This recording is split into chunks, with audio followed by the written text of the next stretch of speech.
Good? Yes, absolutely. Ready to go beyond? Ready. All right, I'm Justin Franson here with David Weck at the Weck Method in San Diego, California. David is a longtime friend. He brought in his first original Bosu Ball into Scripps Clinic La Jolla when I was working with Dean Brittingham. And he's like, hey guys, I have this amazing invention, check it out. And Dean's like, oh my goodness, this is unbelievable. We can do this, this, and this with it. And Steve Cotter jumps on it, does 42 one-legged pistols. If you've heard Steve's interview yet, he'll share about that story. And so David is an amazing inventor. He's invented multiple products in the last couple of decades and more. And not only are they still here, they're just thriving. And he has a whole new version of the Bosu Ball. And he has his RMT clubs, which are just unbelievable training as well. And so we are so happy to have you on.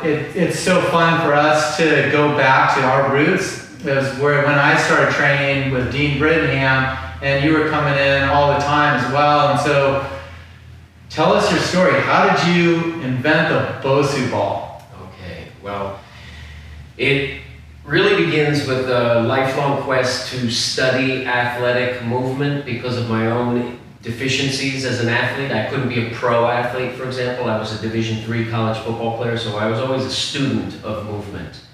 So that's how it starts. And then I was in New York City, and I had discovered rollerblading.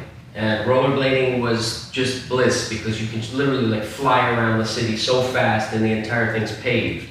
So I literally existed in rollerblades for 5 years without walking. So I was in skates if I was outside.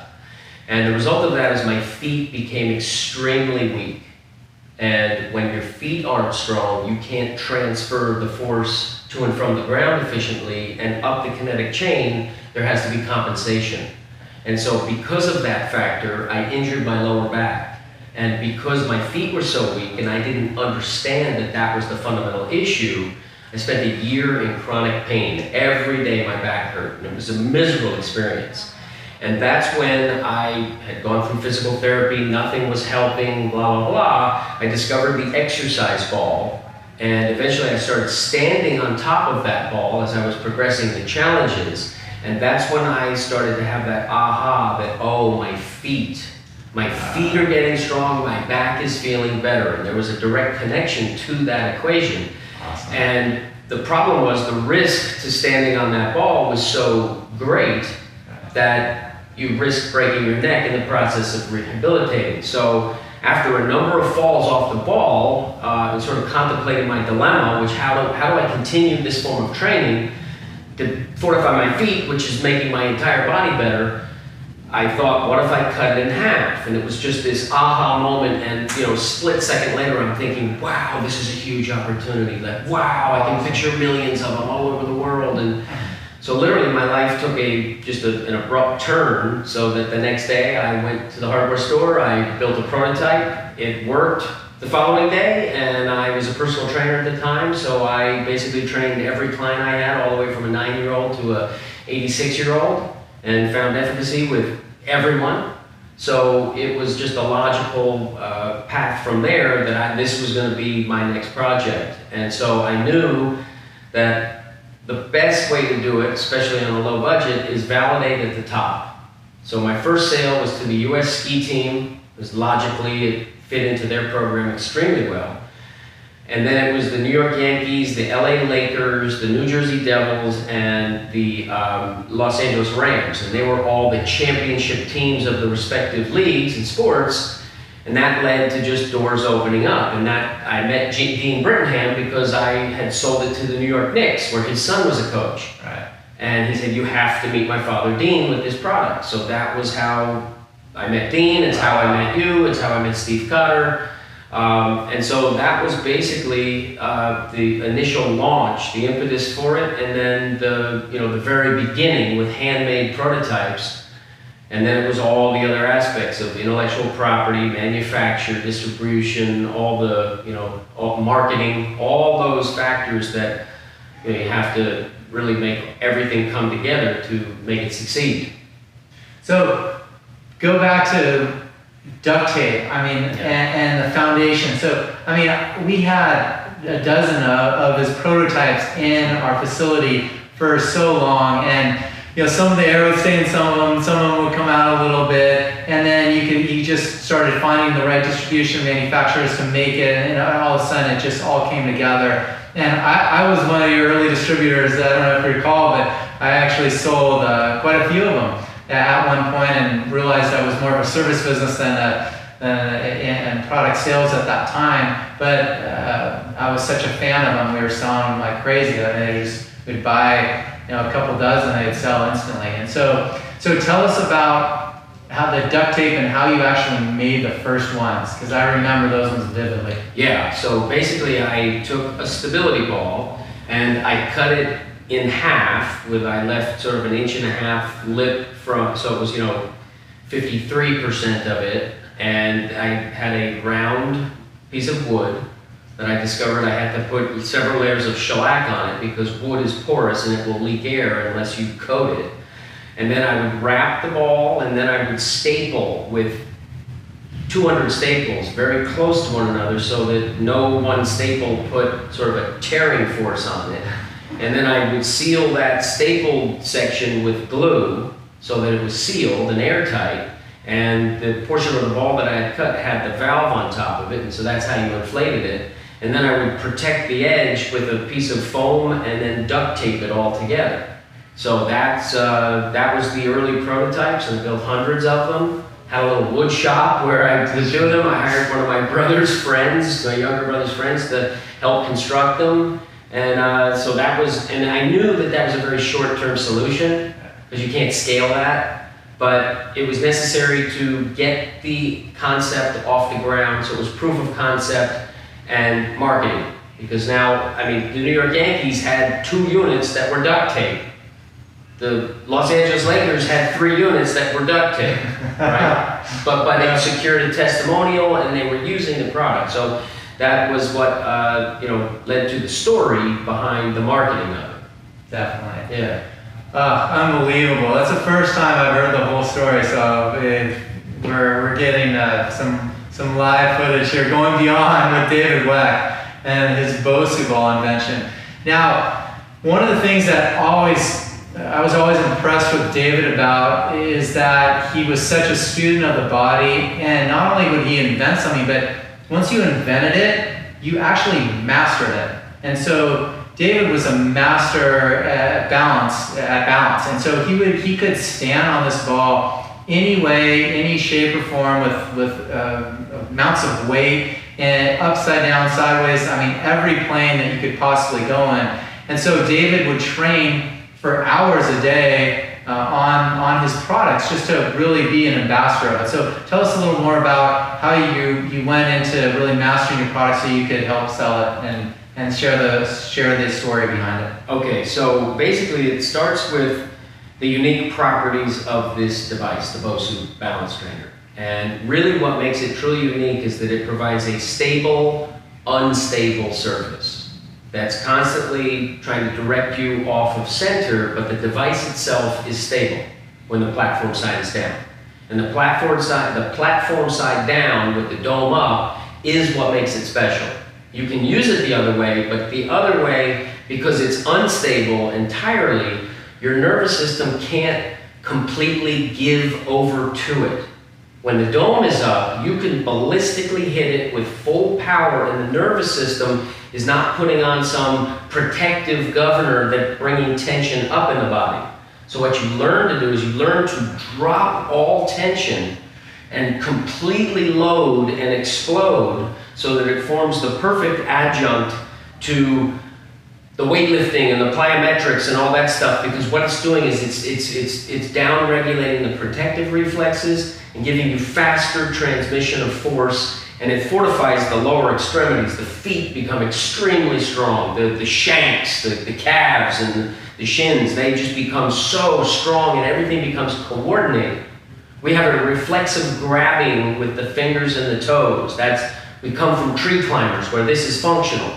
But walking on flat ground, running, jumping on flat ground, flexing the toes is the kiss of death. It creates slack in the system, and now the little intrinsic muscles are forced to work to secure balance and they get injured. It's plantar fasciitis, it's shin splints, it's all sorts of issues. Whereas the Bosu Ball strengthens the flexors, but it teaches you to extend through the toes. And so what I would do is I would apply sort of maximum force to it and minimum force to it. So I brought the Feldenkrais training theory to this, and it lent itself perfectly, because you can get on here and take huge risk because there is no risk. I'm not going to fall from training, so I can stand there, close my eyes, tilt my head, do it on one leg, and really get the subtlety and the nuance of what it is to be balanced, which is basically being able to feel and sense restriction or tension and release that tension and solve the problem lower in the body as opposed to bringing it up. If the instant I'm up as an athlete, I'm slow. I can't react, I can't move, I can't load explode to the ground. So that's really the unique aspect of it. I guess the athlete in me, both consciously and subconsciously, recognized this tremendous value to this training in terms of my ability to functionally move outside of the training, because I don't train for the sake of training. Everything that I do is very limited amount of time and energy that you have in your life. I want carryover. I don't care about lifting a weight. I don't care about the modality. If it gives me the carryover I want, then I'm investing in it. But if I don't get the carryover, then I could care less about the activity. Because I care about life, I care about running around, I care about, if I play pickup basketball, if I want to race with my kids, I want to be right now ready, and I want to be the best that I can be as I get older. So that was really what attracted me to the training. And then eyes closed was a big, big education, because when you take away that visual perception, the body is constantly scanning for horizontal and vertical lines to create the grid for you. And if you close your eyes, you don't have that grid, and now it's all vestibular and proprioception, and this is taking proprioception and really challenging it so that now you become extremely tuned with your balance. So that's basically, that answer the question? Definitely. I mean, I would go to your house, I remember, and you would be out there for hours training. Yeah, it was a big investment in time, because I wanted to get out ahead of it so that I could articulate the full potential of it. And the way that I do it, I have to speak from experience. I can't sort of think my way through it. I have to experience it, and that way I can share the nuance, and I can share the truth. So that's why, and it was enjoyable. You're in the moment when you're training balance. Definitely. Like, you cannot be outside of that moment. You're very mindful of the moment, which in athletics, you can't be anything more valuable than that. That's for sure. And for me, the value with the Bosu Ball, it's still today one of my favorite tools, in the whole entire gym, and it's my go-to one every day before I go hard on a basketball court or go surf or what have you. I mean, and all my clients, everyone steps on that, and we go through the same protocol. And it's just, there's footwork coordination moves. You can flip it upside down. There's balance, both legs, one leg, full squats. You can just do some bounding from side to side. There's unbelievable and unlimited amount of actually exercises and coordination drills and balance drills and strength drills that you can do on the Bosu, proprioception drills as well. And so definitely by far one of my favorite products all time, and it's not going anywhere. It's going to be here for generations to come. And so again, that's why when you're talking to an inventor and you hear his mind and how he thinks out of the box and creates and then actually works the workmanship behind making it, it's remarkable. So I love hearing that. Now that we're on the Bosu Ball and the whole system behind it, tell us about the new version. He has a whole entire new Bosu Ball. How do you come up with something that looks so similar, but yet it's so different and so much more profound in so many ways? Okay, so what we have here is the new version. Most people are familiar with the blue half ball that you see, quote unquote, everywhere. This one is distinctly different. It's the exact same shape and dimension, but it's distinctly different with its density and its design. And so those two factors give it a very unique and distinct experience and training stimulus for a very honed training response that I want, which is loading the ground and really capturing the power of the haunch and hip flexors. So the glutes, the upper hamstrings, the hip flexors, all those which power translated to and through the body, to and from the ground, through the balls of the feet. Because that's where an athlete has to exist. And conventional wisdom is that if I want the glutes, I've got to drive through the heels. Now that doesn't carry over as well to the athletics because I need to be through the balls of the feet athletically. And I can't have slack, so it's not a calf raise where there's slack. If muscles are like this, you pull one end of the system, the muscle will elongate, then the system will go. But if I learn to make myself long and strong, I pull this and boom, I go, because it's a fascial connection, it's connective tissue. So with this unit here, sorry for that loud bang, with this unit here we have what's called the power zone and a power line. And what this does is it creates this precise area of placement for the feet that takes this very firm dome. It's incredibly firm compared to the original one. So what we say is this one's more about resistance, the other one's more about instability. Right. So the other one is very proprioceptively fine-tuned, all the intrinsics are getting a lot of work. This is creating this resistance with a very specific shape based on the design and the positioning, so I can be very precise in where I locate my feet or my hands for different exercises. And that shape of resistance forces me to move forward within the foot, to put the proper toe tension in, so you're weaning and down-regulating the grabbing reflex, and you literally cannot load through the heels because the resistance and the shape forces you to leverage the power of the heel forward. And it takes all the slack out of the system. And it basically teaches you the fundamentals of ground loading, where you learn to initiate contact with the 4th and 5th metatarsals, which are intimately linked to the heel, the calcaneus. So if we look at this diagram right here, those green circles are where we find our balance. So we do ground-based squats with the feet turned out, and that teaches us to use the ab. So we can start it and you can cut it in before, right whenever you're ready to go. Okay, so let's see, best place to kick in. Kick in, just Talk about improving the squat. Yeah, so go in right after, you talked about the flow of the foot. Okay, all right. So basically this was created to enhance the squatting pattern, both the way that we squat and the conventional squat, and to enhance your coordination and strength for ground loading. Love it. So that's the rationale behind it. So, I mean, how many people watching have actually done a squat on their toes? I mean, and if you do, you're probably doing it all wrong from what everyone tells you. And now David, here he is, an inventor, just a student of the body, is saying, hey, we're going to teach you how to squat on your toes on our new ball. Oh, actually, it's just... not the toes, but the ball. Just behind the toes and the lateral aspect where it's the true ground floor, so metatarsals, and not be quad dominant. There you go. Not be dominant through the knees, but to capture the power of the posterior and what we affectionately call the haunch. We want to launch from the haunch, balance through the balls of the feet. There you go. Yeah. Well, and it works because I've been doing it, and you end up getting so much more strength and coordination and balance and power from where you need to get it. And so it's just awesome. And then all the other components, flipping it over. Yeah, you can basically do any exercise that you can do with the original, you can do with the elite. It's just, again, one provides more resistance and is firmer, and one provides a lot more instability. And so there's a lot more subtlety and nuance of all of that articulation through the joints in the feet, for example.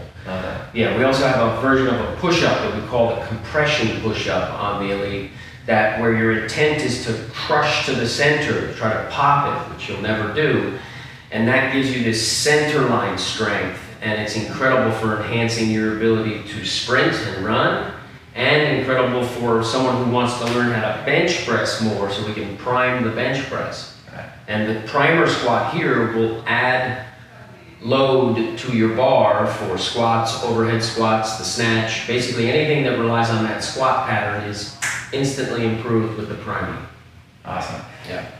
So if you're going to step on it for 3 minutes, what would you do on your Bosu Ball? Okay, what I like to do is I like to get on it, close the eyes, go through what we call the Zen 10, where I just get in tune. I'm down regulating the protective reflex, I'm relaxing, I'm feeling everything and really going inside so that when I come to the ground, I have a better sense of connection to the ground. I have a better internal sense of where tension is, where relaxation is. So as an athlete, I can really regulate that and boom, boom, drop and pop with extreme speed. Next thing I'll do is the primer squat. So I'll really set that pattern where I'm balancing the extensors and the flexors, and I'm deepening the position, and I'm learning to do that all through the balls of the feet, right? And I'm engaging the adductors in a way that helps them flex and extend the hips as well. So that'll be the next thing. The next thing that I will do is I will jump rope on top of it. So I'm getting the ballistics, and the rope gives me the timing, and I'll even get to double unders. I'll do it with my eyes closed because I've had a lot of practice on it. And that gives me this incredible sense of connection of my center of gravity through my base of support, so I can precisely put both of those exactly where and when I want them to maintain that relationship. And then the last thing that I'll do on it, well, not the last thing, but the next thing is the core exercises, just 3 basic core exercises that really involve bracing and then training the flank. So I'll do those. And then the last thing I'll do is that compression push-up.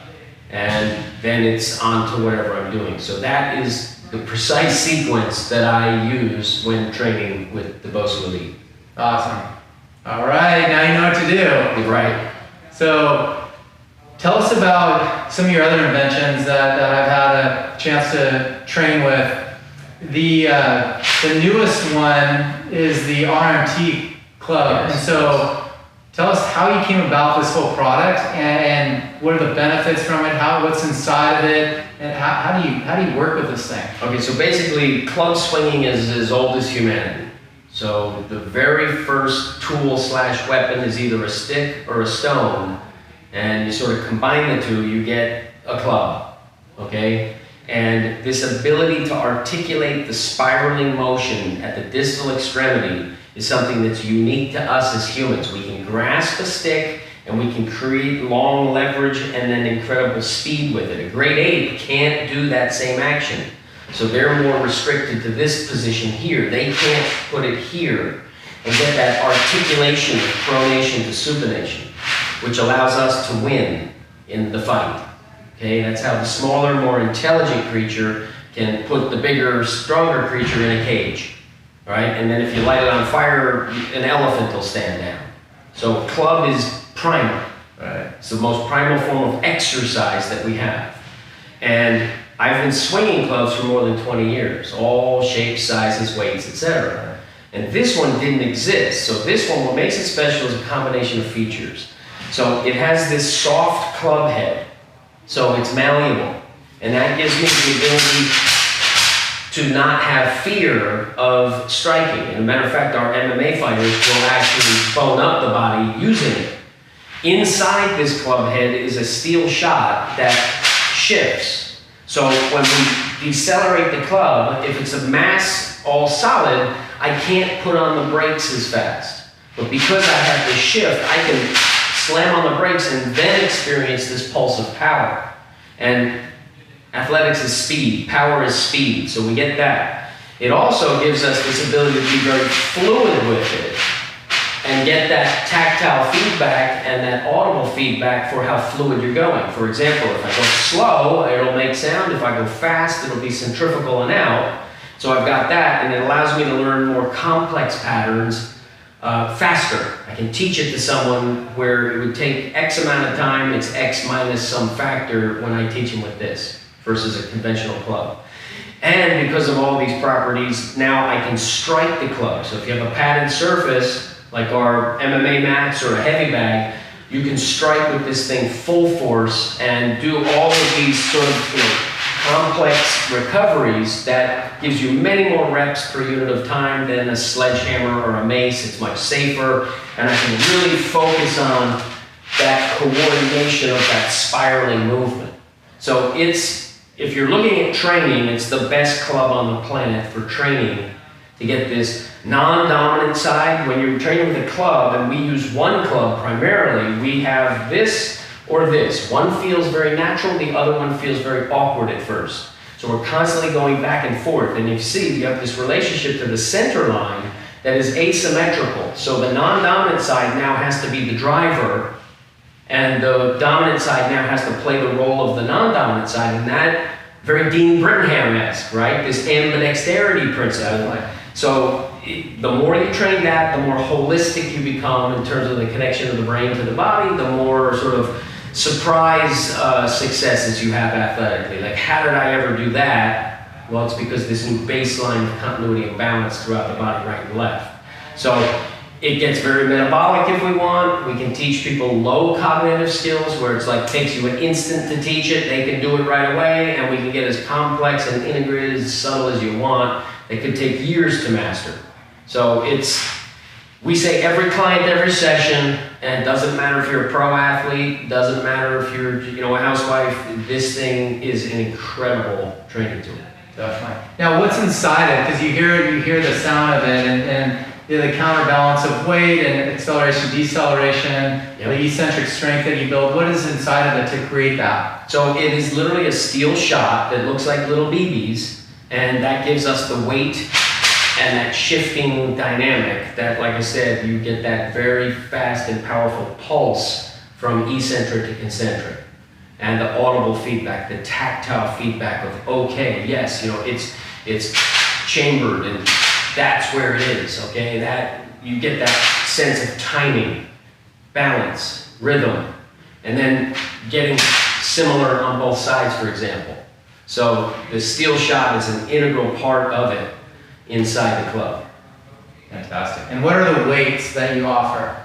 What are the weight ranges of the club? Yeah, so we have a 2 pound, 4 pound, 6 pound, and 8 pound. Every 2 pounds makes a huge difference because we're talking about leveraged weight. We designed the handle to be as light as it possibly can be to really magnify that leverage effect.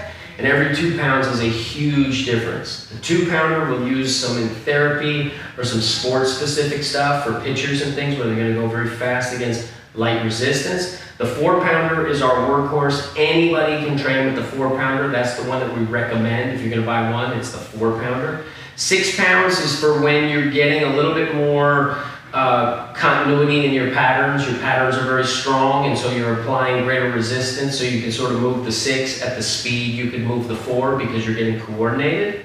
And then 8 pounds is, that's a lot of strength. You can't move it nearly as fast as you can with the 4, but a lot of strength keeps you very honest in terms of, like, if it's here, it's doable and light, but if it's here, now you really feel the weight of it.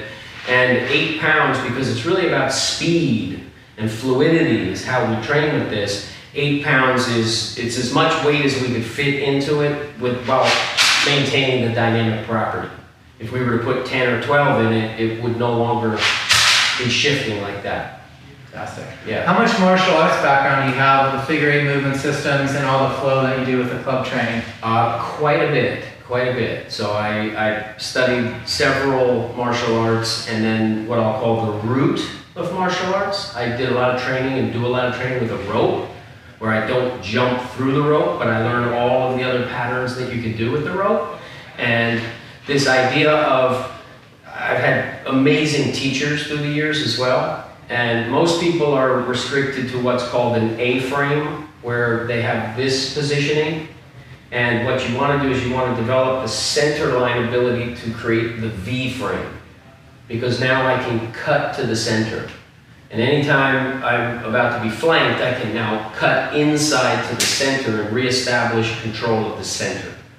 And so it's how, like, I will play around with an expert, like a black belt in jiu-jitsu, and their feedback will be, wow, you're the most functionally strong guy I've ever rolled around with who doesn't train jiu-jitsu. So they will ultimately win in jiu-jitsu if I'm doing it with them, but it will be several minutes of, you know, real delicate chess, you know, where it's like the fine-tuned, like, oh, you thought you had me. No, no, you don't. Like that type of a thing. And it all stems from that integration of these spiraling movements, the subtlety of supination and pronation. For example, if you're gonna throw a punch in boxing, it's very much a pronate. You have to pronate and snap it because it's all about speed. Uppercuts are supination. That's the way that you get the power, right? And a hook can either be souped or prone. So and I have this thing called a core fist, which is an arrangement of the hands that creates a stronger structure for a fist. So when I take what's called the distal interphalangeal joint here, what happens is if I crunch that in and I'm not holding onto an object, I will ultimately fail structurally if I keep closing it. And the wrist isn't stable. But if I take that last digit and I straighten it and triangulate everything to the center, now that becomes incredibly strong from a bone skeletal standpoint, and the wrist is fortified incredibly. So that's, let me see your hand real quick. So I'm gonna just put it in real quick. That's the center, that's there. Spread the thumb as far as you can. We take this into there, wrap the thumb, and then wrap the pinky, and just feel what you have in your hand there. It's awesome. Yeah. It's like holding a wrap of quarters. Yeah, exactly. It's that roll of dimes that you don't need the roll of dimes. It's because you now have like something that's extremely substantial. Love it. Yeah. Love it. That's new. Yeah, that's new, and that's what I'm most excited about right now is what we call Weck Method running. So this is launching January 7th, 2017, and without bragging or boasting, I believe I'm the world's foremost expert in the subject of locomotion and running. I've had enough time and exposure and study and then application. There is a hidden secret to running fastest and most efficiently. And currently, conventional wisdom teaches against this secret. But if you analyze the videotapes in slow motion of every single great runner, they all obey this rule. And the experts, guys like Michael Johnson, famous coaches, all coach against the cue. But you actually want to do this. And once you understand that there is an objective that you must do if you're going to run the best, and it all revolves around balance, if I must do that, now I can take every arrow in the quiver, training-wise, and point it at the target. Whereas if I'm coaching against this cue and doing other cues that many of them are nonsense, now even if I hit, I've missed the target. So these running philosophies of fall forward, or pull with the hamstrings, or shorten your stride, or keep your shoulders level. I mean, it's a bunch of blind leading the blind. Those are all terrible cues for running. So we're about to change the game for running, and I'm still keeping it secret right now, but I tremble with excitement. When I invented the Bosu Ball, I had a gut feeling that this is going to be global, here forever, This running, Weck Method running, is the same treble. So where will they be able to learn about the Weck Method running? I know the method, and so you shared it with me, and it's awesome. And so want everyone to be able to have access to that. Yeah, so basically weckmethod.com is where you'll go to find out. It's not on the site as of today, because we're sort of building that, and it's all top secret. But the running clinic, the very first running clinic here in San Diego at our Weck Method Performance Training Center, is January 7th, 2017. And we've already got signups from people in India, all over the United States. So it's going to be a great group of people. And I don't care if you're an elite level runner, or even if you don't run. If you're a personal trainer who works with clients, the foundation for functional movement is gait. It's locomotion. It's the most functional activity that we do, aside from things like breathing and eating. Those things are more functional. But walking, running, locomotion, you do it every single day of your life. Yeah. It's movement and it's the foundation. And once you unlock the secret, now you get better carryover to everything. Throwing, punching, hitting. You want to increase the power through your tennis? Learn Weck Method running.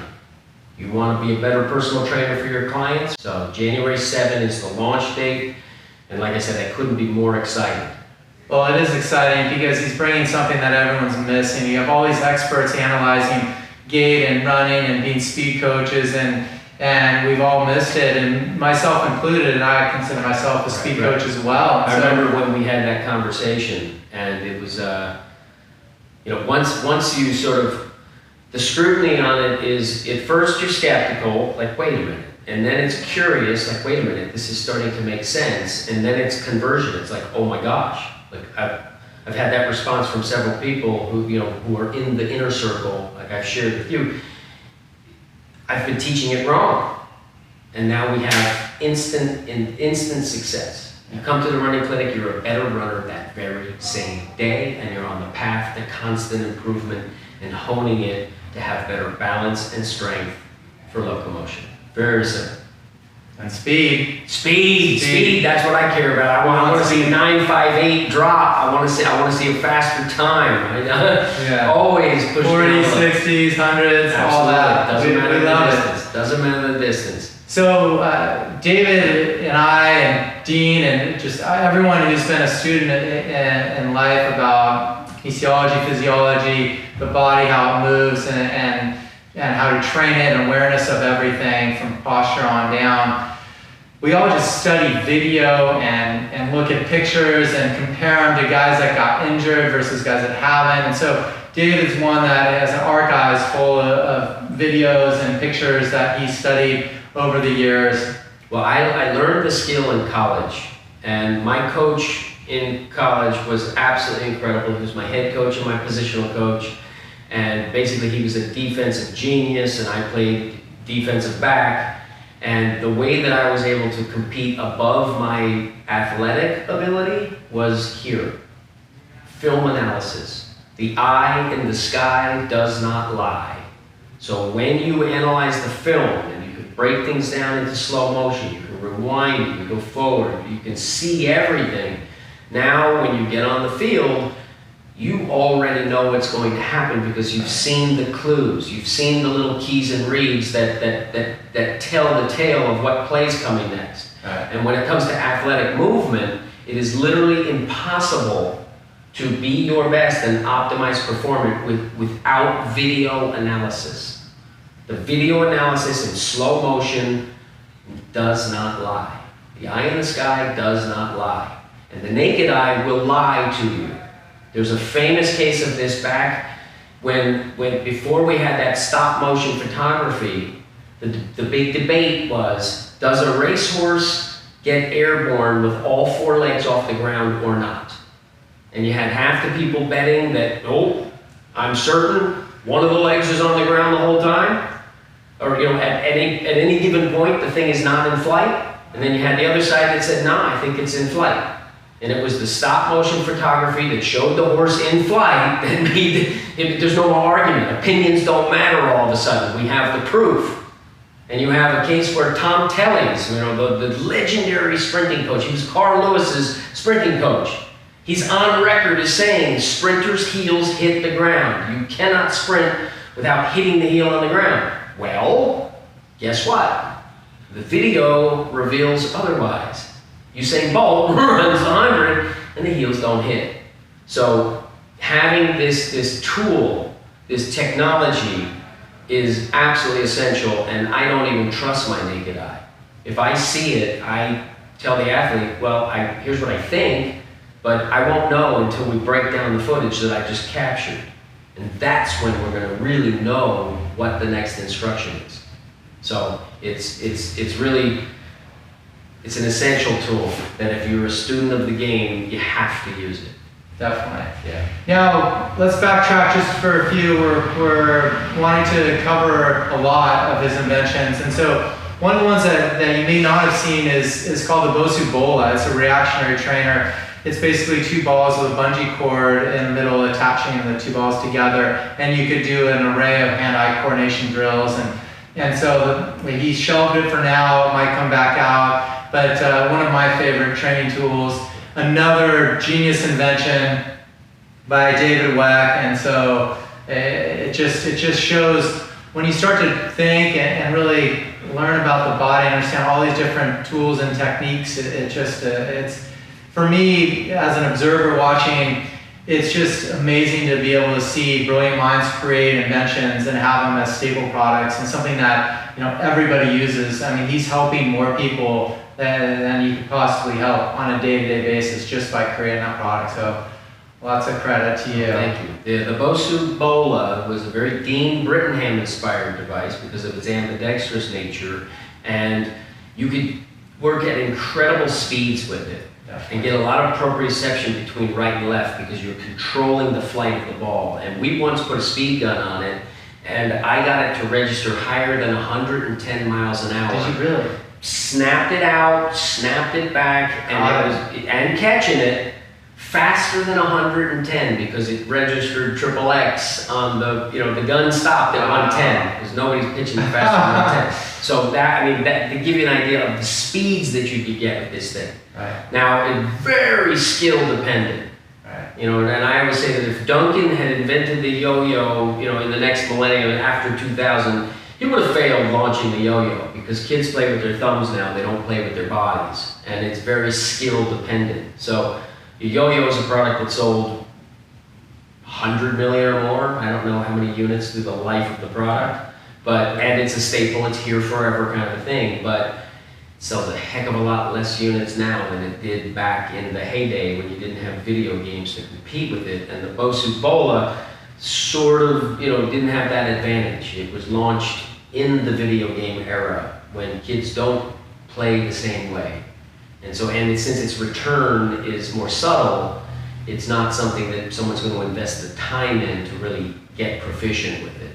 So it's a product that we may relaunch at some point after, when this running hits, then there'll be a lot of eyeballs on things that say, oh, what else do you have, right? Ooh, what else do you have? So it'll be sort of a magnet and a pull for everything that we do. Fantastic. Yeah. Well, thank you so much.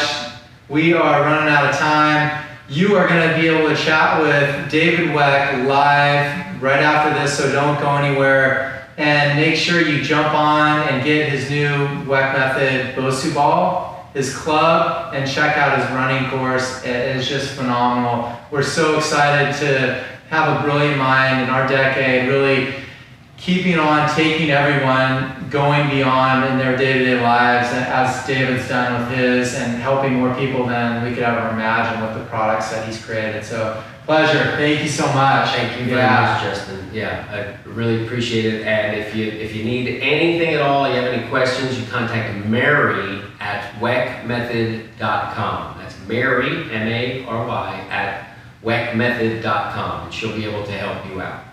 There you go, weckmethod.com, here at the Weck Method Performance Training Center in San Diego, California. Signing off, you're going to chat with him live right now. Thank you.